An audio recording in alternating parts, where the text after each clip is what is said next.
Dry ഡേയിൽ വിൽപ്പനയ്ക്കായി വീട്ടിൽ സൂക്ഷിച്ചിരുന്ന 75 കുപ്പി വിദേശമദ്യം എക്സൈസ് സംഘം കരുനാഗപ്പള്ളിയിൽ പിടികൂടി. Karunagappally excise range inspector S ലതീഷും പാർട്ടിയും നടത്തിയ റെയ്ഡിലാണ് കരുനാഗപ്പള്ളി അയണിവേലിക്കുളങ്ങര തെക്ക് മനീഷ് ഭവനിൽ മോനിഷ് മോഹന്റെ വീട്ടിൽ സൂക്ഷിച്ചിരുന്ന 37.5 ലിറ്റർ മദ്യശേഖരം പിടികൂടിയത്. കരുനാഗപ്പള്ളി കെന്നഡി ഹയർ സെക്കൻഡറി സ്കൂളിന് കിഴക്കുവശം ഇയാൾ താമസിച്ചു വന്ന വാടക വീട്ടിൽ നിന്നാണ് എക്സൈസ് ഇൻസ്പെക്ടറും പാർട്ടിയും ചേർന്ന് മദ്യശേഖരം പിടികൂടിയത്.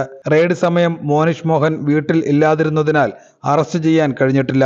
മോനിഷ് മോഹൻ അനധികൃത മദ്യവിൽപ്പന നടത്തിയ കുറ്റത്തിന് 2024 ഡിസംബറിൽ അറസ്റ്റിലാവുകയും റിമാൻഡിൽ കഴിയുകയും ചെയ്ത ആളാണ്.